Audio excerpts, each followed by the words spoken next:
مکہ میں قیام اور قریش کے پڑوس کی وجہ سے خزاعہ اور عرب کے تمام وہ قبائل جو مکہ میں فروکش ہوئے، قریش سے پیدا ہونے والے کلاب، کعب، عامر، کلب، بنو ربیہ بن عامر بن ساسا، الحارث بن عبد منات بن کنانہ، مدلج بن مرہ بن عبد منات بن کنانہ، مکہ کے آس پاس قیام پذیر ہونے کی بنا پر عامر بن منات بن کنانہ، مالک، ملکان بن کنانہ، سقیف، عدوان، یربو بن حنزلہ، مازن بن مالک بن عمر بن غیم، الاف اور جناب بن حبل شامل ہیں۔ ناظرین، روایت کے مطابق بیان کیے گئے تمام قبائل بما اپنے افراد کے ہمس میں شمار ہوتے تھے، اور ان ہمسیوں کے حج کے دوران کچھ خاص رسمیں ہوا کرتی تھیں۔ چنانچہ حج کے موسم میں ہمسیوں کے اعمال کے ضمن میں امام ازرقی تحریر فرماتے ہیں، ہمسی احرام باندھنے کے بعد پنیر نہیں بناتے تھے، گھی نہ کھاتے، نہ گرم کرتے تھے، دودھ نہ بلوتے، مکھن نہ کھاتے، اون اور بالوں کا لباس نہ پہنتے، اور جب تک حرم میں ہوتے ان کی چھاؤں حاصل نہ کرتے، اون نہ کاٹتے، نہ بالوں کے سائبان یعنی چھتریاں بنتے، بلکہ کھالوں کے سائے میں رہتے، حرم میں اگنے والی اشیاء سے کچھ نہ کھاتے، حرمت والے مہینوں کی عزت کرتے، ان میں عہد شکنی نہ کرتے اور نہ ہی ظلم کرتے، طواف کرتے تو لباس پہن کر کرتے۔ زمانہ جاہلیت اور شروع اسلام میں بھی ان میں سے کوئی احرام باندھ لیتا تو اہل مدر یعنی شہر والا ہوتا، گھر کے پیچھے کی جانب نقب لگا دیتا، اسی میں سے گھر میں داخل ہوتا اور اسی سے نکلتا، اور دروازے سے داخل نہ ہوتا۔ ہمس کہتے تھے حلال مہینوں کا احترام مت کرو اور حج میں حرم سے تجاوز نہ کرو، تاکہ لوگ تمہارے حرم کو چھوڑ کر نہ چلے جائیں، وہ دیکھیں کہ تم حرمت والے مہینوں کی طرح حلال کی بھی تعظیم کرتے ہو تو وہ بھی مناسک حج اور عرفہ کے قیام میں کمی کریں گے، جبکہ وہ حل میں سے ہیں۔ پس وہ اس میں وقوف نہ کرتے تھے اور نہ ہی اس میں سے گزرتے تھے۔ انہوں نے حرم سے ہٹ کر نمرہ میں دونوں راستوں کے مابین مقام وقوف بنایا ہوا تھا، اسی میں عرفہ کی رات میں وقوف کرتے اور یوم عرفہ نمرہ کے قریب الاراک میں گزارتے، وہاں سے مزدلفہ جاتے۔ پس جب سورج پہاڑوں کی چوٹیوں تک بلند ہوتا تو وہ روانہ ہو جاتے۔ وہ کہتے تھے ہم اہل حرم میں ہیں، حالت ہمس، حج کے کپڑوں میں یا احرام میں ہم حرم سے نہیں نکلتے۔ ناظرین، یہ تھا تذکرہ اہل حمس کا جو زمانہ جاہلیت میں حج کے دوران مذکورہ مخصوص افعال مخصوص طریقوں سے سر انجام دیتے تھے۔ اب بات کرتے ہیں دوسرے گروہ کی، جس کو حلہ کے نام سے پکارا جاتا ہے۔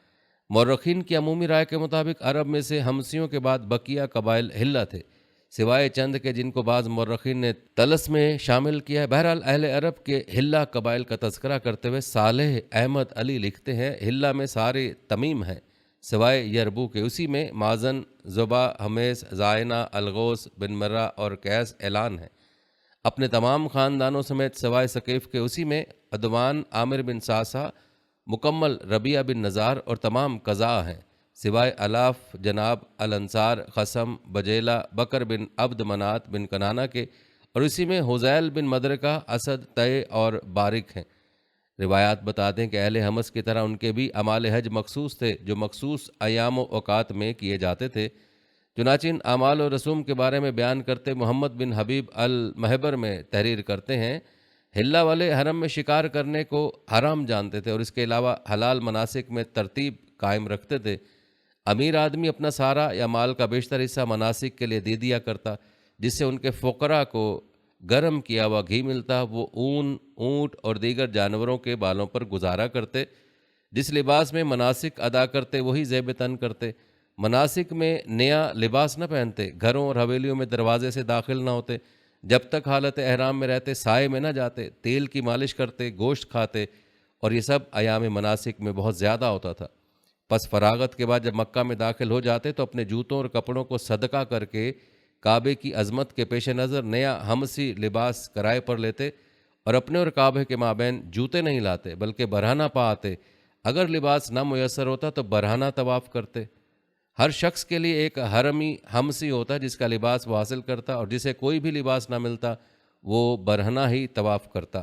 حلہ والے بیت اللہ کی جانب لوٹتے ہوئے طواف کے لیے لباس کرائے پر حاصل کرتے تھے، کیونکہ جب وہ بحیثیت حجاج گھروں سے نکلتے تو سوائے گوشت کے خرید و فروخت کو حرام قرار دے دیا کرتے، یہاں تک کہ اپنے گھروں کو لوٹ جاتے۔ روایت میں آتا ہے کہ رسول اکرم صلی اللہ علیہ وسلم ایاز بن حمار المجاشی کے حرمی تھے، وہ جب مکہ میں آتا تو آپ صلی اللہ علیہ وسلم کے لباس میں طواف کرتا تھا۔ ان کے احرام ہی کے متعلق منقول ہے کہ مرد و عورت اپنے پہلے حج کا طواف برہنہ ہو کر کرتے۔ بنو عامر بن ساسا اور اک تھے جو ایسا کرتے تھے، بس عورت جب طواف کرتی تو اپنا ایک ہاتھ اپنی اگلی شرمگاہ پر اور دوسرا پچھلی پر رکھ لیتی اور کہتی آج جسم کا کچھ حصہ یا سارا ہی ننگا ہو جائے، اور جو ننگا ہو جائے میں اسے جائز نہیں قرار دوں گی۔ اسی طرح روایت میں آتا ہے کہ عربی قبائل میں بنی عامر وغیرہ کعبہ کا طواف برہنہ ہو کر کرتے تھے، مرد دن میں اور عورتیں رات میں طواف کرتی تھیں۔ ناظرین، یہ تھا تذکرہ عرب کے دو گروہوں کا۔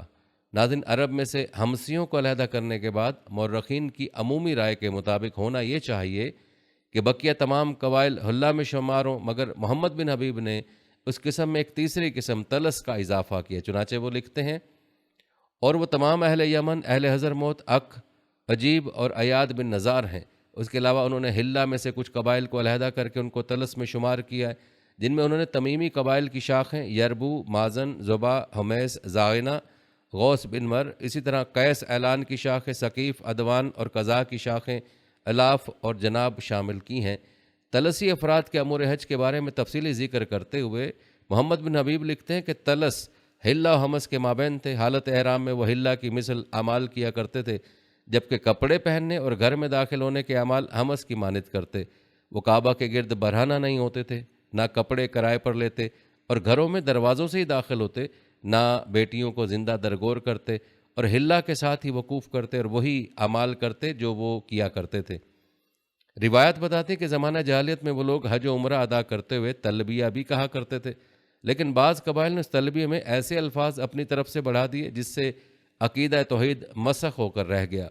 روایت بتاتے ہیں کہ عرب جب بیت اللہ کے حج کا ارادہ کرتے تو ہر قبیلہ اپنے اپنے صنم یعنی بت کے پاس کھڑا ہوتا اور اس کے پاس نماز پڑھتا، پھر تلبیہ پڑھتے پڑھتے مکہ آ جاتا۔ دیگر باہمی مختلف رسومات کی طرح ان کے تلبیات بھی مختلف تھے، چنانچہ ابن واضح یعقوبی ان تمام کے تلبیات کو نقل کرتے ہوئے تحریر کرتے ہیں کہ قریش کا تلبیہ یہ تھا: میں حاضر ہوں اے اللہ، میں حاضر ہوں، میں حاضر ہوں، تیرا کوئی شریک نہیں، بالفرض کوئی بنائے بھی تو اس کا اور اس کے تمام ملکیت کا مالک ہے۔ کنانہ کا تلبیہ تھا: اے اللہ میں حاضر ہوں، میں حاضر ہوں، آج تعریف، دعا اور کھڑے ہونے کا دن ہے۔ بنی اسد کا تلبیہ تھا: میں حاضر ہوں اے اللہ، میں حاضر ہوں اے رب، بنو اسد تقصیر کرنے والے، اہل وفا اور کوشش تیری جانب آئے ہیں۔ اور بنی تمیم کا تلبیہ تھا: میں حاضر ہوں اے اللہ، میں حاضر ہوں، میں حاضر ہوں، میں حاضر ہوں، تمیم کی طرف سے تو دیکھتا ہے کہ اس نے اپنا اور اپنے پیچھے والوں کا لباس میلا کر دیا اور اپنے رب سے خلوص کے ساتھ دعا گو ہے۔ قیس اعلان کا تلبیہ تھا: میں حاضر ہوں اے اللہ، میں حاضر ہوں، میں حاضر ہوں، تو رحمان ہے، تیری بارگاہ میں قیس اعلان پیدل و سوار آئے۔ ثقیف کا تلبیہ تھا: میں حاضر ہوں اے اللہ، بے شک اہل ثقیف اپنا مال و متاع چھوڑ کر تیرے پاس آئے اور تجھ سے فریاد رس ہوئے۔ حذیل کا تلبیہ تھا: میں حاضر ہوں، حذیل کی طرف سے، بے شک وہ رات کے آخری پہر اونٹوں اور گھوڑوں پر داخل ہوئے۔ ربیہ کا تلبیہ تھا: حاضر ہیں اے ہمارے رب، حاضر ہیں، حاضر ہیں، بے شک ہمارا ارادہ تجھ تک آنا تھا، جبکہ بعض یہ کہتے اپنے رب کے فرما بردار اور اطاعت گزار ربیہ کی طرف سے حاضر ہیں۔ حمیر اور ہمدان تلبیہ میں یوں کہتے: حمیر و ہمدان کی طرف سے حاضر ہیں، جو خدمت گزاری اور دکھ درد میں دوست ہیں۔ عزت کا تلبیہ تھا: اے مالکوں کے مالک، حاضر ہیں، تو ہر قوم کے سردار سے خوش بیانی جانتا ہے، تو ہر قوم کے سردار سے خوش بیانی جانتا ہے۔ مذہج کا تلبیہ تھا: شاعری، ستارے اور لات و عزیٰ کے رب، حاضر ہیں، جبکہ کندہ اور حضرموت کا تلبیہ تھا: حاضر ہیں، تیرا کوئی شریک نہیں، تو اس کو اپنا بناتا ہے یا ہلاک کرتا ہے، تو حکمت والا ہے، پس اسے چھوڑ دے۔ غسان کا تلبیہ تھا: غسان اور اس کے پیادہ و سوار کے مالک حاضر ہیں۔ اور بجیلہ کا تلبیہ تھا: قحط و باران میں بجیلہ کی طرف سے حاضر ہیں۔ اور قضاء کا تلبیہ تھا: قضاء کی طرف سے حاضر ہیں، اس کے رب کا دفاع کرتے ہوئے اس کی اطاعت و فرما برداری کے ساتھ۔ اس طرح جزام کا تلبیہ تھا: جزام کی طرف سے حاضر ہے، جو اہل عقل و فکر ہے۔ اق اور اشریوں کا تلبیہ تھا: ہم رحمان کے پسندیدہ پردوں والے ازدحام و حرمت والے گھر کا حج کرتے ہیں۔ ناظرین، یہ تھے وہ تلبیہ جو عربی قبائل حج کے دوران پڑھا کرتے تھے، جن سے ایک طرف ان کے مذہبی خیالات واضح ہوتے ہیں تو دوسری طرف ان سے یہ بھی اندازہ کیا جا سکتا ہے کہ مذکورہ بالا تمام قبائل حج کے دوران مخصوص طور پر متعین شدہ الفاظ کے ذریعے اپنے اپنے مذہبی رسوم و رواج کے تحت دعائیں اور دیگر رسوم بھی سر انجام دیتے تھے۔ ناظرین، روایت یہ بھی بتاتے ہیں کہ جس طرح ہر قبیلے کا مخصوص تلبیہ تھا، اسی طرح جاہلیت میں عرب نے تمام بتوں کے لیے بھی علیحدہ تلبیہ مختص کیے ہوئے تھے۔ یہ تلبیہ کیا تھے؟ آئیے اس بارے میں بھی آپ کو بتاتے ہیں۔ روایت کے مطابق اہل عرب کا اصاف بت کے لیے تلبیہ یہ تھا: حاضر ہیں اے اللہ، حاضر ہیں، حاضر ہیں، تیرا کوئی شریک نہیں مگر جو تیرا شریک ہے، اور جو کچھ اس کا ہے وہ سب تیری ملکیت ہے۔ ان کا عزا بت کے لیے تلبیہ یوں تھا: حاضر ہیں اے اللہ، حاضر ہیں، تیری اطاعت کے لیے ہمیں تو کتنا عزیز رکھتا ہے۔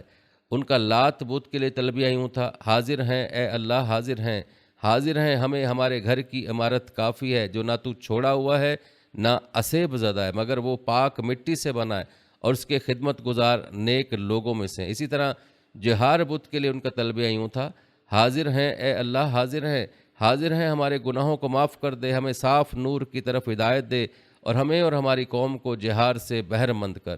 ان کا سوا کے لیے تلبیہ یوں تھا: حاضر ہیں اے اللہ، حاضر ہیں، حاضر ہیں، ہم تیری طرف لوٹ آئے، بے شک ہم سوا کی جانب طلب کیے گئے۔ ان کا ارکان حج میں شمس کا تلبیہ یوں تھا: حاضر ہیں اے اللہ، حاضر ہے، تیری اطاعت کے لیے حاضر ہیں، ہم اپنی صبح سے متمتع ہوتے ہیں، دن میں سفر کرتے ہیں، اس کی گرمی سے نفع پاتے اور ثبات حاصل کرتے ہیں۔ اے رب، تیری حمایت کی وجہ سے ہم کسی شے سے نہیں ڈرتے اور نہ نقصان زدہ ہوتے ہیں۔ ان عطیات اور نعمتوں کے باعث ہم رب کا حج کرتے ہیں۔ ان کا محرک کے لیے تلبیہ تھا: حاضر ہیں اے اللہ، حاضر ہیں، حج کرتے، حق ادا کرتے، بندگی و غلامی کرتے ہوئے تیری اطاعت کو حاضر ہیں۔ اسی طرح ان کا ود کے لیے تلبیہ یوں تھا: حاضر ہیں اے اللہ، حاضر ہیں، عذر پیش کرتے ہوئے تیری اطاعت کو حاضر ہیں۔ اسی طرح عربوں کا ذوالخلصہ کے لیے تلبیہ یوں تھا: حاضر ہیں اے اللہ، حاضر ہیں، تیری اطاعت کے لیے حاضر ہیں، جو تجھ کو محبوب ہے۔ عربوں کا منطبق کے لیے تلبیہ یوں تھا: حاضر ہیں اے اللہ، تیری اطاعت کے لیے حاضر ہیں۔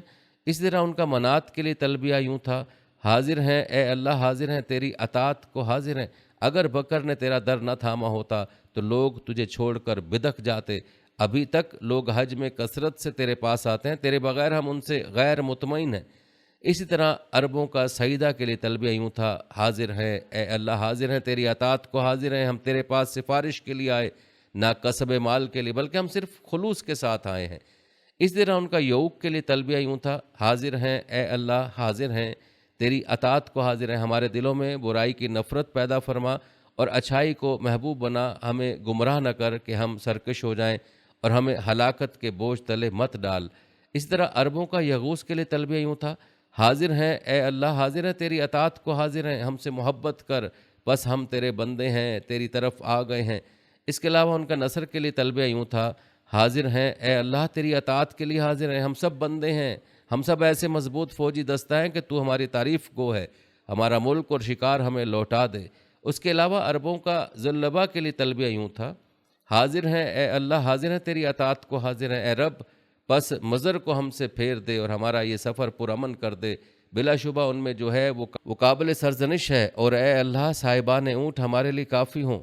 مرحب کے لیے ان کا تلبیہ یوں تھا: حاضر ہیں اے اللہ، حاضر ہیں، تیری اطاعت کو حاضر ہیں، بے شک ہم تیری بارگاہ میں حاضر ہیں، بس ہمیں عزیز رکھ۔ اسی طرح ذریح کے لیے عربوں کا تلبیہ یوں تھا: حاضر ہیں اے اللہ، حاضر ہیں، تیری اطاعت کو حاضر ہیں۔ اسی طرح ذریح کے لیے عربوں کا تلبیہ یوں تھا: حاضر ہیں اے اللہ، حاضر ہیں، تیری اطاعت کو حاضر ہیں، ہم سب ناشکر ہیں اور سب نعمتوں کا انکار کرنے والے ہیں، پس زندہ کر دینے والے، بارش سے ہماری کفایت کر۔ اسی طرح ذوالکفین کے لیے تلبیہ یوں تھا: حاضر ہیں اے اللہ، حاضر ہیں، تیری اطاعت کو حاضر ہیں، بے شک جرہم والے تیرے بندے ہیں، دوسرے لوگ تو نئے ہیں، البتہ وہ پرانے بندے ہیں، لہٰذا ان کے مقابلے میں ہم تیری دوستی کے زیادہ مستحق ہیں۔ اور حبل کے لیے ان کا تلبیہ یوں تھا: حاضر ہیں اے اللہ، حاضر ہیں، بے شک ہم محفوظ ہیں، تو نے ہمیں نیزوں کی انیوں پر حرام کر دیا، لوگ ہماری کامیابی پر حسد کرتے ہیں۔ ناظرین، آپ نے ملاحظہ کیا کہ اہل عرب کا ہر بت کے لیے علیحدہ تلبیہ بتوں کے بارے میں ان کے خیالات کو ظاہر کرتا ہے، اور ساتھ اس طرف بھی اشارہ کرتا ہے کہ وہ ارکان حج میں ان سے استعانت و نصرت کے بھی خواستگار تھے۔ ناظرین، روایت بتاتے ہیں کہ حج کے ایام میں تمام ارکان حج کی عظمت اہل عرب کے درمیان رائج تھی، جیسا کہ مورخین نے لکھا ہے کہ زمانہ جاہلیت میں لوگ حج بھی کیا کرتے تھے، 7 طواف کے چکر لگاتے، قربانی کرتے، رمی جمار کرتے، پتھروں کو تبرکاً چھوتے اور اشر حرم کا احترام کرتے۔ ان مہینوں میں لڑائی جھگڑا اور قتل و قتال نہ کیا کرتے تھے۔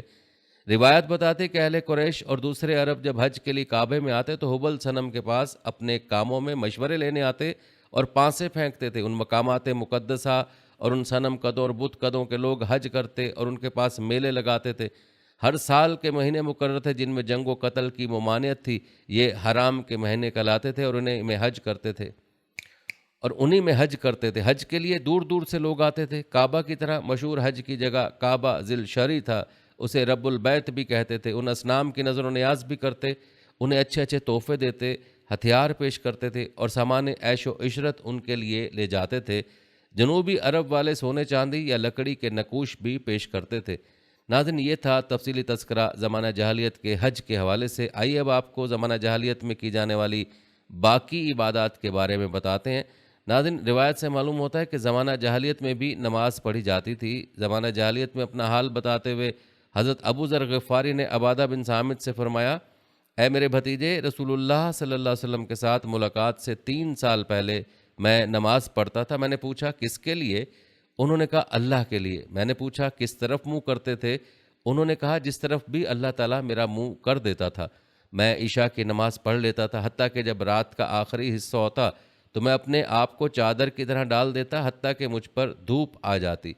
ناظرین، عبادہ بن صامت رضی اللہ تعالیٰ عنہ کے سوال سے معلوم ہوتا ہے کہ اہل عرب عمومی طور پر کسی خاص جانب کو عبادت کی غرض سے متعین کرتے تھے، اور اسی وجہ سے ابو ذر غفاری سے سوال کیا گیا۔ چنانچہ تاریخ ارض القرآن میں اس حوالے سے یوں مذکور ہے، انہوں نے ستاروں کے گھٹنے بڑھنے کے اوقات کو بھی عبادات میں شامل کر دیا تھا، کیونکہ ان کا اعتقاد تھا کہ تمام ستاروں کا مرکز قطب شمالی ہے اور تمام ستارے آغاز عالم سے ہر وقت اپنی جگہ سے ہٹتے اور بڑھتے رہتے ہیں، لیکن قطب کا تارہ ہمیشہ ایک حال پر اپنی جگہ قائم رہتا ہے، اس لیے وہ قبلہ ہے، لہٰذا اس طرف منہ کر کے وہ اپنی دعا اور مناجات پڑھا کرتے تھے۔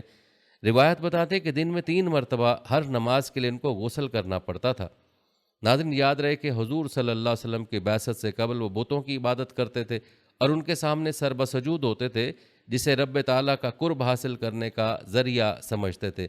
اس غرض سے انہوں نے اپنے من پسند بت بنا رکھے تھے۔ قبیلہ کلب کا بت ود تھا جو دومت الجندل میں تھا، سوا کے بت کا نام حزیل تھا، یمنی قبائل کے بت کا نام یغوث تھا، حمیر میں ذی القلع کا بت نصر تھا، ہمدان کا بت یعوق تھا، طائف میں ثقیف کا بت لات تھا، قریش اور بنی کنانہ کے بت کا نام عزا تھا، اور اوس و خزرج کے بت کا نام منات تھا۔ ان کا سب سے بڑا بت حبل تھا جو کعبہ کی پشت پر تھا، اور 2 بت بنام اصاف اور نائلہ صفا و مروہ پہ تھے۔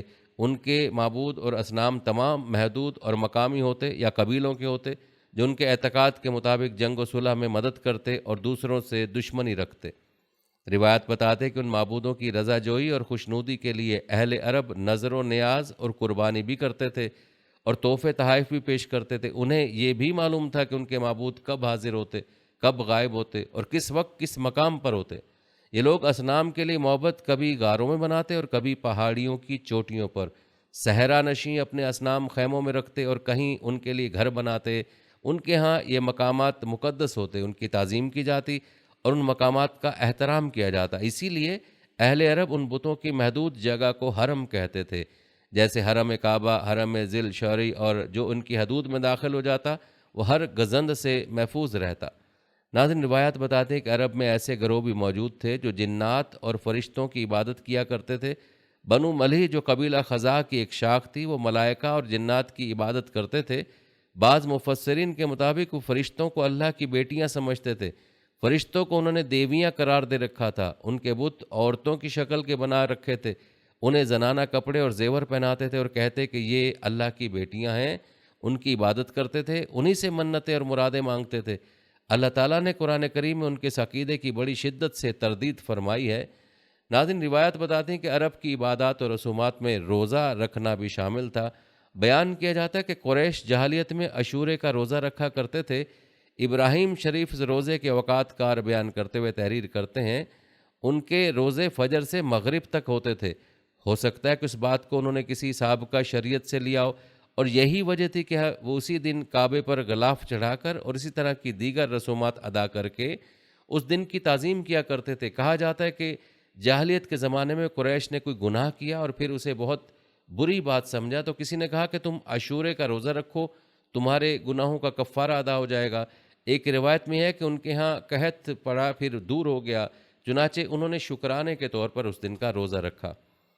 ناظرین، روایت بتاتے ہیں کہ اہل عرب کے ہاں دور جاہلیت میں بھی دین حنیف کی بہت سی عبادات باقی رہیں، لیکن انہوں نے ان عبادات کے لیے چند شرائط و قیود مقرر کر کے انہیں ایسا رنگ دے دیا تھا جس میں ان عبادات کی روح فنا ہو گئی تھی۔ دین ابراہیمی کے مطابق وہ اپنے مردوں کو غسل دیتے تھے، کفن پہناتے تھے، ان کی نماز جنازہ پڑھتے تھے اور سنت ابراہیمی کے مطابق ان کو قبروں میں دفن کرتے، لیکن ان کی نماز جنازہ میں نہ اللہ کی حمد و ثنا تھی، نہ اس میت کے لیے اللہ کی جناب میں مغفرت کی دعائیں مانگی جاتی تھی، بلکہ میت کو غسل دینے اور کفن پہنانے کے بعد جب دفن کرنے کے لیے لے جاتے تو اس میت کا کوئی قریبی رشتہ دار آگے کھڑا ہو جاتا، اس میت کے محاسن اور کمالات بیان کرتا اور اس کی تعریف میں زمین و آسمان کے کلابے ملا دیتا۔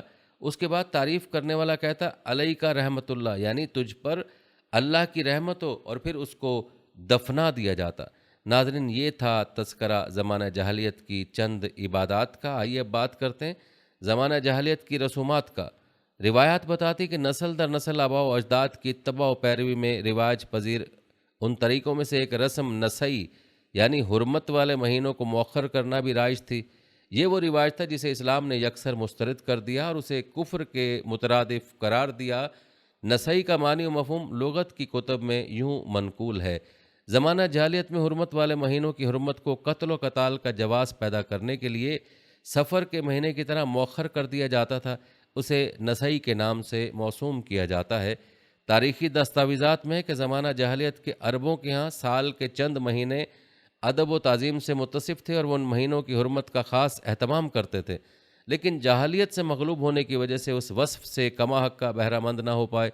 تاریخ میں نسائی کی بابت مروی ہے کہ عرب زمانہ جاہلیت میں بھی اشر حرم کی حرمت پر اعتقاد رکھتے تھے اور ان کی تعظیم کیا کرتے تھے، لیکن چونکہ عرب والوں کی معیشت کا عمومی دار و مدار شکار، لوٹ ماری اور قتل و غارت گری پر تھا، اس لیے انہیں یہ بات بہت ہی شاق و گراں گزرتی تھی کہ مسلسل 3 ماہ تک یہ سلسلہ موقوف رہے۔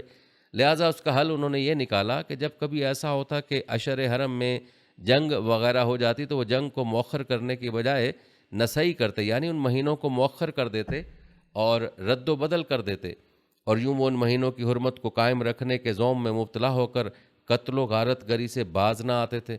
روایت کے مطابق نسائی کی رسم 2 وجہ سے رائج تھی، ان میں سے ایک وجہ جس کا ذکر ابن اسحاق نے بھی کیا ہے وہ یہ تھی کہ اہل عرب محرم کو حلال اور اس کے بدلے سفر کو حرام قرار دے کر جنگ و جدل، غارت گری اور خون کے انتقام لینے کا راستہ نکال لیتے تھے۔ دوسری وجہ یہ تھی کہ قمری سال کو شمسی سال کے مطابق کرنے کے لیے وہ ہر سال حج کو 11 دن یا اس سے کچھ زیادہ آگے بڑھا دیتے تاکہ حج ہمیشہ ایک ہی موسم میں آتا رہے اور وہ ان زحمتوں سے بچ جائیں جو قمری حساب کے مطابق مختلف موسموں میں حج کے گردش کرتے رہنے سے پیش آتی ہیں۔ اس حوالے سے امام جساس رازی نے ابن عباس کے حوالے سے لکھا ہے، نسائی سے مراد عرب کی وہ تقدیم و تاخیر ہے جو وہ زمانہ جاہلیت میں مختلف مہینوں میں کیا کرتے تھے۔ عرب کی اس تقدیم و تاخیر کی وجہ سے اکثر و بیشتر حج بھی اپنے وقت سے مقدم مؤخر ہو جایا کرتا تھا۔ اس عرب کا وہ اعتقاد بھی مراد ہے جو وہ غیر حرام مہینوں کی حرمت کے بارے میں رکھا کرتے تھے، جیسا کہ حضرت ابن عباس نے کہا کہ محرم کو سفر بنا دیا کرتے تھے۔ ابن نجیب وغیرہ نے کہا کہ اہل قریش ہر 6 ماہ میں کچھ دن بڑھا دیا کرتے تھے تاکہ ہر 13 سال میں ذی الحج اپنے وقت پر آ جائے۔ ناظرین، ان روایت سے واضح ہوتا ہے کہ اہل عرب ہر سال 11 دن کا اضافہ کر کے 3 سال میں 1 مہینہ بڑھا دیتے تھے اور یوں وہ ایک ہی موسم عبادات حج وغیرہ سر انجام دینے کے قابل ہو جایا کرتے تھے، لیکن یہ طریقہ حکم باری تعالیٰ کی نافرمانی کے سوا کچھ نہیں۔ چنانچہ خدائی حکم سمیت اس رسم نسائی کا ذکر کرتے ہوئے اللہ تعالیٰ نے قرآن مجید میں ارشاد فرمایا ہے، بے شک اللہ کے نزدیک مہینوں کی گنتی اللہ کی کتاب یعنی نوشتہ قدرت میں 12 مہینے لکھی ہے۔ جس دن سے اس نے آسمان اور زمین کے نظام کو پیدا فرمایا تھا ان میں سے 4 مہینے رجب، ذی القعدہ، ذی الحج اور محرم حرمت والے ہیں۔ یہی سیدھا دین ہے، سو تم ان مہینوں میں از خود جنگ و قتال میں ملوث ہو کر اپنی جانوں پر ظلم نہ کرنا، اور تم بھی تمام مشرکین سے اسی طرح جوابی جنگ کیا کرو جس طرح وہ سب کے سب اکٹھے ہو کر تم سے جنگ کرتے ہیں، اور جان لو کہ بے شک اللہ پرہیزگاروں کے ساتھ ہے۔ حرمت والے مہینوں کو آگے پیچھے ہٹا دینا محض کفر میں زیادتی ہے، اس سے وہ کافر لوگ بہکائے جاتے ہیں جو اسے 1 سال حلال گردانتے ہیں اور دوسرے سال اسے حرام ٹھہرا لیتے ہیں تاکہ ان مہینوں کو شمار پورا کر دیں جنہیں اللہ نے حرمت بخشی ہے، اور اس مہینے کو حلال بھی کر دیں جسے اللہ نے حرام فرمایا ہے۔ ان کے لیے ان کے برے اعمال خوشنما بنا دیے گئے ہیں اور اللہ کافروں کے گروہ کو ہدایت نہیں فرماتا۔ روایت بتاتے ہیں کہ ان 4 مہینوں کو حرمت والے مہینے قرار دینے کی حکمت یہ تھی کہ حج اور عمرہ ادا کرنے آنے والوں کے لیے راستوں کو محفوظ و مامون بنایا جائے، راستے پرامن ہو اور مناسک حج و عمرہ کرنے والوں کو کسی قسم کا خوف و خطرہ نہ ہو۔ مذکورہ والا آیات بینات میں مہینوں کی حرمت کے متعلق حکم خداوندی کو بیان کرنے کے بعد اس رسم نسئی کے بارے میں واضح فرمایا کہ یہ کفر میں اضافہ ہے۔ اس کے معنی بیان کرتے ہوئے امام بغوی بیان کرتے ہیں کہ اس کا مطلب کافروں کے کفر پر مزید زیادتی ہے، کیونکہ اس طرح کرنے سے حکم خداوندی پامال ہوتا ہے۔ یاد رکھیں نسائی کی پہلی صورت تو صریحاً گناہ ہی تھی کہ اللہ تعالیٰ کے حرام کیے ہوئے مہینوں کو حلال بھی کر لیا جائے اور پھر ہیلا بازی کر کے اسے قانونی شکل بھی دے دی جائے۔ رہی دوسری صورت تو بظاہر تو وہ بے ضرر معلوم ہوتی ہے، لیکن دراصل وہ بھی خدا کے قانون سے بدترین بغاوت تھی۔ تخلیق کائنات کے آغاز سے ہی اللہ تعالیٰ نے احکامات کی ادائیگی کے لیے شمسی حساب کی بجائے قمری حساب کے مقرر کرنے میں یہ مصلحت رکھی کہ اس کے بندے زمانے کی تمام گردشوں میں ہر قسم کے حالات و کیفیات میں اس کے احکام کی اطاعت کے خوگر ہوں، لیکن اس رسم نسئی کی وجہ سے روزہ و حج یا دیگر عبادات میں منمانہ موسم اپنا لیا جاتا تھا، جس کے سبب یہ عمل بدترین بغاوت بن گئی تھی۔ عربوں میں نسئی کے آغاز کے بارے میں الروز الانف میں درج ایک شعر سے اندازہ ہوتا ہے کہ ماد بن عدنان عرب کے جد امجد کے زمانے میں بھی نسئی ہوتی تھی، جبکہ بعض روایت کے مطابق یہ طریقہ بنو کنانہ نے شروع کیا اور اسے اپنے لیے موجب فخر قرار دیا، جس وجہ سے یہ اس کی شروعات کرنے والوں میں شمار ہوئے۔ روایت ہے کہ بلا شبہ نسئی کندہ میں تھی، پھر کنانہ ہی کے مابین بنی مالک میں اور خاص طور پر بنی الکلمس میں ہو گئی، جس پر یہ لوگ قائم رہے یہاں تک کہ اسلام آ گیا۔ ایک روایت یوں منقول ہے کہ سب سے اول نسئی عرب کا بادشاہ کلمس تھا، جس کا نام حذیفہ تھا۔ وہی پہلا شخص تھا جس نے سب سے پہلے نسئی کیا، اور سب سے پہلا جو مہینہ نسئی کیا گیا وہ محرم تھا، جسے 1 سال حلال کیا جاتا اور 1 سال حرام۔ جس سال محرم حرام کیا جاتا تو اس سال تو 3 اشہر حرم حسب ترتیب پے در پے آتے۔ بہرحال ناظرین، یہ نسئی عرب میں رائج تھی اور اس کا مقصد حدود الہیہ کی پاسداری خود ساختہ طریقے سے کرنا تھی، جس بنا پر اللہ تبارک تعالیٰ نے اس رسم کو کفر میں زیادتی سے تعبیر فرمایا اور اسے گمراہی کا سبب قرار دیا۔ علامہ زبیدی نے تاج العروس میں ناسین کو مرحلہ وار بیان کرتے ہوئے تحریر کیا کہ ناسین مختلف لوگ تھے جو یکے بعد دیگرے منتخب ہوتے رہے اور یہ فریضہ خود ساختہ ادا کرتے رہے۔ روایت بتاتی ہیں کہ جب اہل عرب مینا سے جا رہے ہوتے تھے تب ناسی اعلان کرتا تھا، اور وہ بنو کنانہ سے کوئی شخص ہوتا تھا جو یہ اعلان کرتا کہ میں وہ ہوں جس کی بات رد نہیں کی جاتی، تو سب مجمع اس کی طرف متوجہ ہوتا اور درخواست کرتا کہ ہمارے لیے نسئی کا اعلان کرو، یعنی محرم کی حرمت کو سفر کی طرف مؤخر کر دو۔ وہ ان کے لیے محرم کو حلال کر دیتا۔ سب سے پہلے جس نے نسئی کی اس کا نام قلع تھا، اس نے 7 سال نسئی کی، اس کے بعد 11 سال امیہ نے کی۔ ان میں سے ایک کھڑا ہوتا اور کہتا میری طرف نہ کوئی گناہ منسوب کیا جاتا ہے، نہ ہی کوئی عیب لگایا جاتا ہے، اور نہ ہی میری بات رد کی جاتی ہے۔ پھر وہ مہینوں میں نسئی کرتا اور ناسی کا لقب کلمس ہوا کرتا تھا، اور وہ سب سے بڑا سردار مانا جاتا تھا۔ سب سے پہلا کلمس جو بنا اسی کا نام تھا حذیفہ ابن عبد بن فقیم بن عدی بن عامر ابن سالبہ بن الحارث بن مالک بن کنانہ۔ پھر اس کا بیٹا قلع بن حذیفہ کلمس بنا۔ اس کے بعد یکے بعد دیگرے عباد بن قلع، امیہ بن قلع، اوف بن امیہ اور جنادہ بن امیہ بن اوف بن قلع کلمس بنے۔ البتہ اسلام آنے کے بعد اللہ تبارک تعالیٰ نے اس کبھی رسم کا خاتمہ فرما دیا۔ چنانچہ اس حوالے سے امام جساس رازی بیان کرتے ہوئے لکھتے ہیں اللہ تعالیٰ نے اپنے رسول صلی اللہ علیہ وسلم کے حج کے وقت ان ماہ و ایام کی ترتیب کو بے نہیں اسی ترتیب کے موافق کر دیا جو بوقت تخلیق کائنات تھی، اور حج کو بھی اپنے وقت ذی الحج کے موافق کر دیا۔ اسی حوالے سے مروی ایک حدیث مبارکہ میں منقول ہوا ہے کہ نبی کریم صلی اللہ علیہ وسلم نے حجۃ الوداع کے خطبے میں ارشاد فرمایا زمانہ گھوم کر اپنی اصلی حالت پر ویسا ہو گیا جیسا اس دن تھا جب اللہ تعالیٰ نے زمین آسمان بنائے تھے، 1 برس 12 مہینے کا، جس میں 4 مہینے حرام ہیں، یعنی ان میں لڑنا بھیڑنا درست نہیں۔ 3 مہینے تو برابر لگے ہوئے، ذی-القعدہ، ذی الحج، محرم، اور چوتھا رجب مضر کا مہینہ جو جمادی الاخری اور شعبان کے بیچ میں ہے۔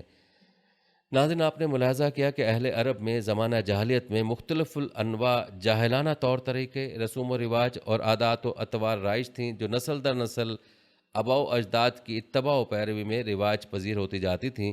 عرب جاہلیت کے ان طور طریقوں میں سے ایک رسم نسائی بھی رائج تھی، جسے قرآن نے یکسر مسترد کر دیا اور اسے کفر کے مترادف قرار دیا۔ یوں یہ رسم نسائی جس سے پامال ہوتی رہی تھیں اسے یکسر ختم کر دیا گیا اور ابتدائے زمانہ سے چلے آنے والے حرمت کے مہینوں کی اصل کو قائم کر دیا گیا۔ ناظرین، آپ کو مزید بتاتے چلیں کہ اہل عرب میں رائج بعض جاہلانہ رسوم میں سے صلح و عشر بھی رائج تھیں۔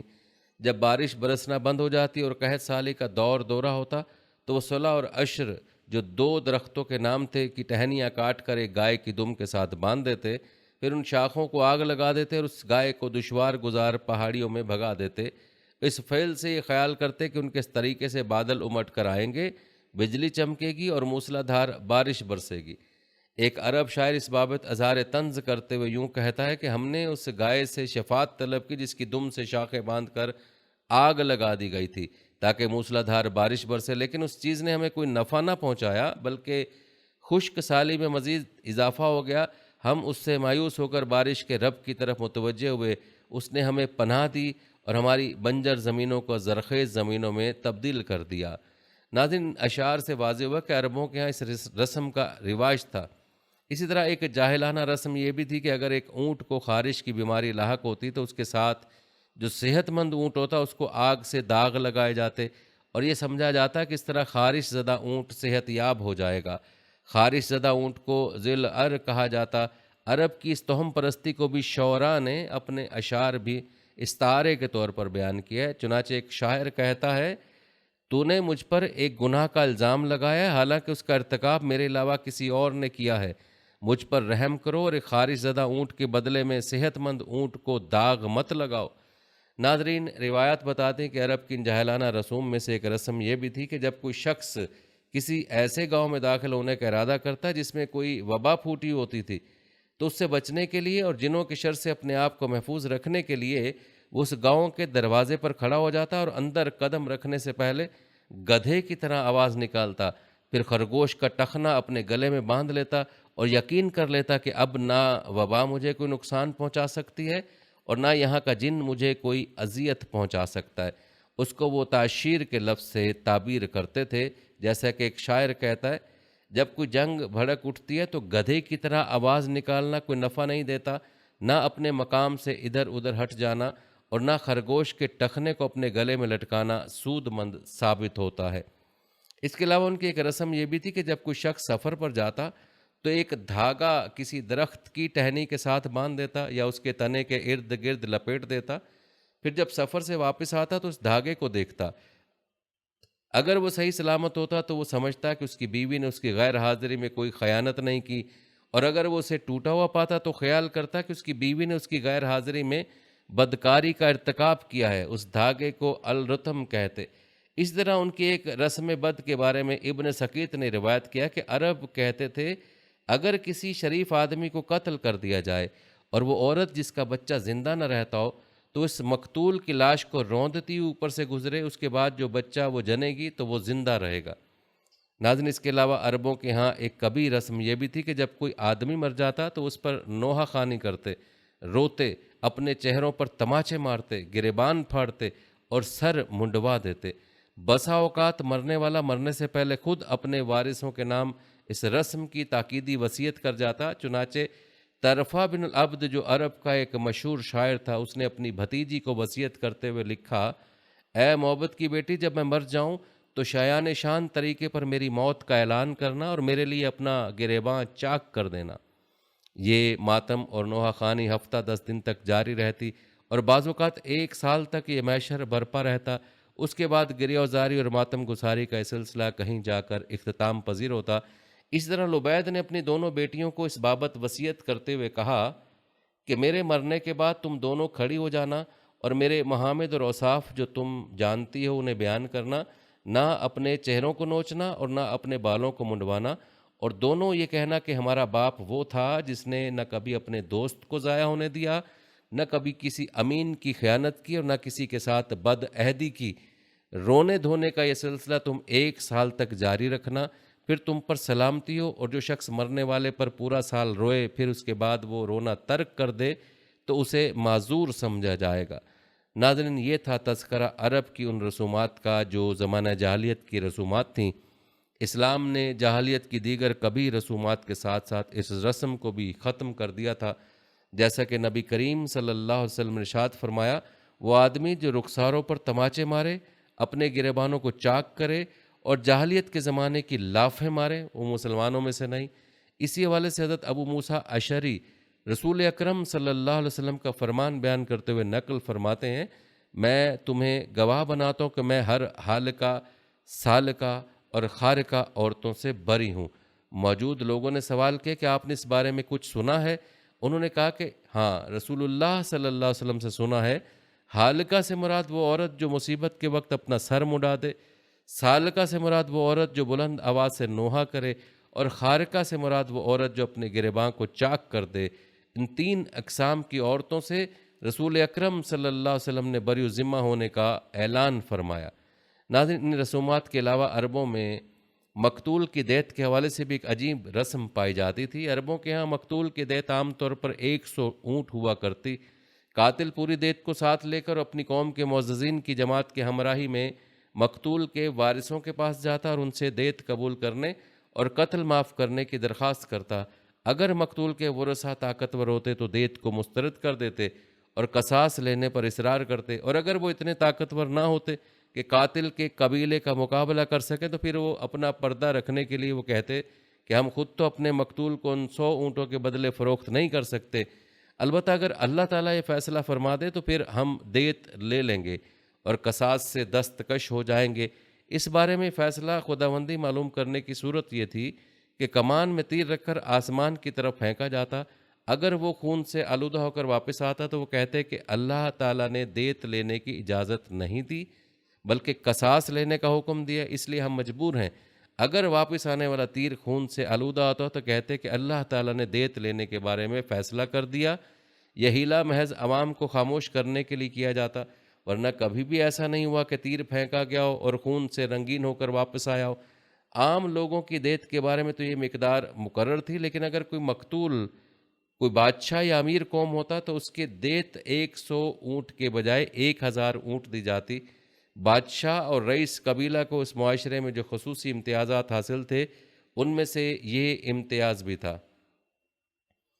ناظرین، ان رسومات کے علاوہ اہل عرب کے ہاں رسم بلیہ بھی ان کے مذہبی رسم و رواج میں سے ایک رسم تھی جسے کسی کے مرنے پر ادا کیا جاتا تھا، اور یہ رسم میت کے اونٹ یا اونٹنی کو اذیت پہنچا کر پوری کی جاتی تھی۔ عرب کے زمانہ جاہلیت کی اس رسم کے حوالے سے سید محمود شکری اپنی کتاب میں لکھتے ہیں، بلیہ وہ اونٹنی ہوتی تھی جسے قبر کے پاس باندھ دیا جاتا یہاں تک کہ وہ مر جاتی۔ یہ ایک مشہور رسم تھی۔ بلیہ یہ تھی کہ جب کوئی ذی عزت انسان مر جاتا تو اس کی اونٹنی یا اونٹ کو بغیر خوراک کے چھوڑ دیتے، پھر اس کی گردن کو الٹا کر دیتے، اس کے سر کو پھیر کر پشت کی جانب کر دیتے اور اسے ایک چھوٹے سے گڑھے میں چھوڑ دیتے۔ اسے کھانے اور پینے کے لیے کچھ نہ دیا جاتا یہاں تک کہ وہ مر جاتی۔ بسا اوقات اس کے مر جانے کے بعد اسے جلا دیتے اور کبھی کھال اتار کر سمامہ یعنی گھاس اس کے اندر بھر دیتے۔ ان کا خیال تھا کہ جس شخص کے مرنے کے بعد بلیہ نہ بنائی جائے وہ قیامت کے دن پیادہ اٹھے گا، اور جس کی بلیہ ہوگی وہ اپنی بلیہ پر سوار ہو کر اٹھے گا۔ ایک روایت میں حربیہ بن الاشیم الفقسی اپنے بیٹے سے کہتا ہے، اے سعد، اگر میں مر جاؤں تو میں تجھے وصیت کرتا ہوں کہ کیونکہ وصیت کرنے والا قریب ترین شخص ہوتا ہے، تمہارے بعد میں تمہارے باپ کو ایسا نہ دیکھوں کہ جب اسے اٹھایا جائے تو وہ تھکا ہوا کبھی ہاتھوں کے بل گرتا ہو اور کبھی راستے سے ایک طرف ہٹ جاتا ہو۔ اپنے باپ کو تندرست اونٹنی پر سوار کرنا، خوب موٹی تازی چننا، یہی زیادہ صحیح بات ہے۔ ناظرین، ان اشعار سے بھی معلوم ہوتا ہے کہ اہل عرب کے ان بعض قبائل کے ہاں جو بعثت کے قائل تھے، یہ بھی ایک رسم جاری و ساری تھی جس سے ان کا مقصد فوت شدہ کو بعثت پر سواری مہیا کرنا تھی۔ ناظرین، اس طرح کی رسومات سے اندازہ بآسانی لگایا جا سکتا ہے کہ دور جاہلیت میں عربوں کی جاہلیت کا کیا عالم تھا۔ ناظرین، زمانہ جاہلیت میں عربوں میں توہم پرستی کا کیا عالم تھا، آئیے آپ کو اس بارے میں بھی بتاتے ہیں۔ روایت سے واضح ہوتا ہے کہ قبل از اسلام جیسے ان لوگوں کے خوشی منانے کے نئے نئے انداز تھے، بالکل ویسے ہی غم منانے کے بھی نرالے طریقے تھے، کیونکہ ان کے ہاں جنگ و جدل عام تھی اور بہت سارے افراد لڑائیوں میں بھی کام آ جایا کرتے تھے، لہذا اس خون ریزی میں بہت ساری رسومات شامل ہو گئی تھیں۔ مثلا انتقام کی آگ ان کے دلوں کو ہمیشہ گرمایا کرتی تھی، اور یہ ہمیشہ اس فکر میں رہتے تھے کہ کسی کا خون رائیگاں نہ چلا جائے۔ عربوں کے یہاں باہمی جنگ و جدل کے علاوہ توہم پرستی اور ضعیف الاعتقادی نے ان کی زندگی کے ساتھ ان کی موت کو بھی مشکل بنا دیا تھا۔ عجیب عجیب خیالات اور ان کے ساتھ رسومات نے ان کو بے انتہا مصائب میں گرفتار کر دیا تھا۔ اسی طرح اس توہم پرستی کی وجہ سے ان میں کئی طرح کی منفی رسمیں بھی نفوذ کر چکی تھیں۔ مثلاً ان میں ایک رسم یہ بھی تھی کہ دو آدمی باہمی مقابلہ کرتے، ایک آدمی چند اونٹ ذبح کرتا اور دوسرا آدمی اس سے زیادہ کر دیتا، پھر پہلا آدمی اس سے بھی زیادہ کرتا اور دوسرا آدمی اونٹوں کی تعداد میں مزید اضافہ کر کے انہیں کاٹ ڈالتا۔ جو آدمی اپنے مد مقابل سے زیادہ اونٹ ذبح کرنے سے عاجز آ جاتا اسے شکست خوردہ تصور کیا جاتا اور پہلے کو غالب اور فاتح شمار کیا جاتا۔ یہ ایک ایسی منفی رسم تھی جس کی وجہ سے بلا ضرورت بے دریغ اونٹوں کو تلف کر دیا جاتا۔ اس میں اسراف بھی تھا اور جانوروں کا ضیاع بھی، لیکن وہ لوگ عہد جاہلیت میں ایک دوسرے سے بازی لے جانے کے لیے اپنے سینکڑوں اونٹ ضائع کر دیتے اور اس کو وجہ فخر و مباحات سمجھتے تھے۔ ناظرین، عرب عمومی طور پر چونکہ علم کی روشنی سے دور تھے اور ضعیف الاعتقادی نے ان کے سوچنے سمجھنے کی صلاحیتوں کو بھی ختم کر دیا تھا، اس لیے وہ ہر مشکل میں کسی غیبی معاونت کے متلاشی رہتے تھے۔ یہی وجہ تھی کہ عرب معاشرے میں کچھ ایسے ہوشیار لوگ جو کہ دور رس نگاہ رکھتے تھے اور جن کی چھٹی حس بھی تیز ہوتی تھی، نیز وہ قیافہ شناسی میں بھی مہارت رکھتے تھے، اپنی خداداد صلاحیتوں کو استعمال کرتے ہوئے کاہن بن بیٹھے تھے۔ ان کے معاشرے میں کاہنوں کی حیثیت مسلم تھی اور لوگ ان کی بتائی ہوئی باتوں پر نہ صرف یقین کرتے بلکہ ان پر عمل بھی کرتے تھے تاکہ وہ پریشانیوں سے بچے رہیں۔ دور جاہلیت میں کہانت ایک بلا تھی جو پورے جزیرے میں پھیلی ہوئی تھی۔ ہر جگہ ایک یا کئی کاہن ہوتے تھے جو آئندہ واقعات کی پیش گوئیاں کرتے اور آسمانی خبریں بتاتے تھے۔ اہل عرب کا اعتقاد تھا اور خود کاہنوں کا دعویٰ تھا کہ ان کے ساتھ ایک ایک جن رہتا ہے۔ یہ کاہن بت خانوں میں رہتے تھے اور کسی خاص بت کے پجاری ہوتے تھے، اور جب لوگ ان سے غیب کی بات پوچھتے یا خود آئندہ کے متعلق پیش گوئی کرنے لگتے تو ایک خاص کیفیت اپنے اوپر طاری کر لیتے۔ مرد بھی کاہن ہوتے تھے اور بعض عورتیں بھی اس شعبہ سے وابستہ ہوتی تھیں جو کاہنہ کہلاتی تھیں۔ یہ مصیبتوں اور بلاؤں کے دور کرنے کے لیے بت پرستانہ علاج اور تدبیر بتاتے تھے۔ یہ اپنی کہانت کی اجرت میں بڑی بڑی رقمیں اور نذرانے وصول کرتے تھے۔ اسلام کے بعد ان میں جو مسلمان ہو گئے تھے وہ اعلانیہ اپنے ماضی کے اس فریب کا اعتراف کرتے تھے۔ اس طرح عرب ہر طرح کے ٹونے اور ٹوٹکے آزمایا کرتے تھے اور ان کے بااثر ہونے پر کامل یقین بھی رکھتے تھے۔ ٹونے ٹوٹکے اور توہم پرستی نے ان کے ذہنوں کو پراگندہ کر دیا تھا، یہاں تک کہ یہ خوشی اور غم ہر موقع پر ان کا استعمال کرتے نظر آتے تھے۔ شگون لینے میں بھی ان کا نہایت مضبوط اعتقاد تھا کہ جب کوئی مصیبت یا تباہی ان پر نازل ہوتی تھی تو پتھر کی چھوٹی کنکریوں پر کچھ پڑھ کر پھونکتے تھے اور ایسا کرنے سے اس مصیبت کے دور ہونے کی توقع رکھتے تھے۔ جانوروں کے آنے اور بولنے سے بھی نیک اور بد شگون لیا کرتے تھے۔ مثلاً اگر کوئی جانور کسی شخص کے بائیں طرف سے دائیں طرف کا راستہ کاٹ جاتا تو اس کو نیک شگون سمجھتے تھے اور سانحہ کہتے تھے، لیکن اگر دائیں جانب سے بائیں طرف راستہ کاٹ گیا تو اس کو بد شگونی سمجھتے تھے اور جارح کہتے تھے۔ روایت بتاتے ہیں کہ عرب کے تہوار کسی نہ کسی بازار کے نام پر منسوب ہوتے تھے جن کے قائم ہونے کے ایام مخصوص تھے اور اس لیے انہی کے نام پر مشہور ہو گئے۔ یہ تہوار عرب کی تجارت سے جو عرب کے اقتصاد سے جڑی ہوئی تھی اور اس کے بازاروں سے مربوط ہوتے تھے۔ ناظرین، یاد رہے کہ کسی بھی فرد، قوم یا مملکت کی اقتصادی حالت اس کی اجتماعی حالت کی تابع ہوا کرتی ہے۔ منقول تفصیلات کے مطابق ان بازاروں پر عربی رنگ مکمل طور پر چڑھا ہوا تھا اور عرب وہاں خرید و فروخت، لین دین، عقد و معاملات اور حقوق و قضایا بھی نمٹاتے تھے۔ وہاں غیر عربی نظم و نسق کا داخلہ ممکن نہیں تھا۔ مثلاً بازار اوکاز میں ہمیں ایسا ہی ماحول نظر آتا ہے جو گویا جاہلیت کے عرب کا ایک آئینہ نما ہے۔ اس کے ذریعے ہم عرب کے اس وقت کے احوال جان سکتے ہیں کہ اس وقت عرب کے معاملات اور تعلقات کس نہج پر تھے، ان کا ماحول کیسا تھا اور وہ کیسا رہن سہن رکھتے تھے۔ اس طرح مکہ اور اس کے اطراف میں قائم بازار مجنہ اور ذی المجاز میں بھی ہمیں عربی ماحول ہی نظر آتا ہے، اور ہمیں یہ بھی نظر آتا ہے کہ ان بازاروں کا ربط حج بیت اللہ سے بھی بہت گہرا تھا، کیونکہ ان کا مقام اور وقت انعقاد عین وہی تھا جو حج بیت اللہ کا تھا۔ جیسا کہ احمد ابراہیم نے بیان کیا کہ وہ اس حوالے سے لکھتے ہیں، مکہ اور اس کے اطراف میں جو بڑے بڑے بازار لگا کرتے تھے ان میں مشہور ترین عکاظ، مجنہ اور ذی المجاز تھے، اور ان کا تعلق حج بیت اللہ سے بھی بنتا تھا، اس لیے کہ ان کا اور حج کے وقت اور مقام ایک ہی ہوا کرتا تھا۔ ان تہواروں اور بازاروں میں سے خصوصی طور پر مذکورہ بالا بازار مذہبی رسوم و رواج کے آئینہ دار تھے اور انہی بازاروں سے عرب جاہلی کے افراد اپنے اپنے رواج کے مطابق جڑے ہوئے تھے۔ ناظرین، روایت بتاتے ہیں کہ جاہلیت میں عرب عیدیں بھی اپنے مخصوص بتوں کے حضور مناتے تھے تاکہ خوشی اور قرب معبود دونوں حاصل ہوں۔ چنانچہ 3 بڑے بتوں کی خاطر رخت سفر باندھتے اور ان کے قدموں میں عجز و نیاز پیش کر کے عید کا اہتمام کرتے تھے، جن سے میلوں کے سما بندھ جاتے تھے۔ وہ 3 بت یہ تھے: لات، عزا اور منات۔ لات اہل طائف کا بت تھا جو دراصل نیک آدمی تھا اور حاجیوں کے لیے ستو بھی گویا کرتا تھا۔ جب وہ مر گیا تو مدت تک عرب اس کی قبر پر مقیم رہے اور پھر انہوں نے اس کا بت بنایا اور پھر ایک عمارت کھڑی کر دی جس کا نام بیت الربا رکھا۔ عزا اہل مکہ کا بت تھا جو عرفات کے قریب نصب تھا۔ وہاں ایک درخت بھی تھا جس کے پاس اہل مکہ جانور ذبح کیا کرتے اور دعائیں مانگا کرتے تھے، جبکہ منات اہل مدینہ کا بت تھا۔ اللہ کے ساتھ شرک کرتے ہوئے اس کے لیے احرام باندھا کرتے تھے۔ یہ بت مکے اور مدینے کے درمیان ساحل کی جوہت سے قدید پہاڑ کے بالمقابل تھا۔ ان تینوں بتوں کے پاس جمع ہونے کے لیے عربوں نے سال بھر میں مخصوص موسم مقرر کر رکھے تھے۔ ہر پہاڑی راستے سے عرب ان کا قصد کر کے آتے اور کعبے کی طرح ان کی تعظیم کیا کرتے تھے۔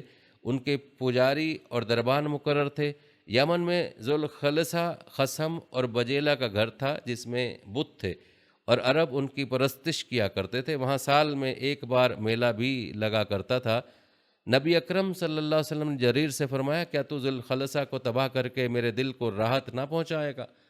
جریر کہتے ہیں کہ یہ سن کر میں 150 سواروں کو لے کر نکلا اور پھر ہم نے اسے توڑ ڈالا اور ان تمام لوگوں کو جو وہاں تھے قتل کر ڈالا۔ روایت بتاتے ہیں کہ اہل عرب جاہلیت میں اپنے تہواروں، عیدوں، جنگوں اور میلوں میں بہترین کپڑوں، فاخرہ لباس، قیمتی دوشالوں اور خوشنما چادروں کو زیب تن کیا کرتے تھے۔ گھوڑ سوار گھوڑوں پر سوار ہو کر دوڑ لگایا کرتے، سخی جوا کھیلا کرتے، بچے مختلف قسم کے کھیل کھیلا کرتے تھے، نوجوان دفیں اور باجے بجاتے، رجس کے اشعار اور دیگر وہ اشعار گاتے جو انہوں نے جنگوں کے بارے میں کہے ہوتے۔ ناظرین، یہ تھی ہماری آج کی ویڈیو۔ کمنٹ سیکشن میں اپنی رائے کا اظہار ضرور کریں اور بتائیں کہ آپ اگلی ویڈیو کون سے اسلامک ٹاپک پر دیکھنا چاہتے ہیں۔ آپ کی قیمتی رائے ہمارے لیے بہت اہمیت رکھتی ہے، اور جانے سے پہلے ویڈیو کو شیئر ضرور کیجیے گا۔ ہم امید کرتے ہیں کہ آپ کو ہماری آج کی ویڈیو ضرور پسند آئی ہوگی۔ اگر آپ کو ہماری آج کی ویڈیو پسند آئی تو اس کو لائک کریں۔ آخر میں ان لوگوں سے ایک بار پھر درخواست ہے کہ ہمارے چینل کو ضرور سبسکرائب کر لیں جنہوں نے ابھی تک ہمارا چینل سبسکرائب نہیں کیا ہوا۔ سبسکرائب کے ساتھ لگے گھنٹی کے بٹن کو بھی ضرور کلک کریں تاکہ آپ کو ہمارے آنے والی مزید ویڈیوز کا نوٹیفیکیشن بر وقت ملتا رہے۔ اللہ تعالیٰ آپ کو اپنی حفظ و امان میں رکھے، آمین۔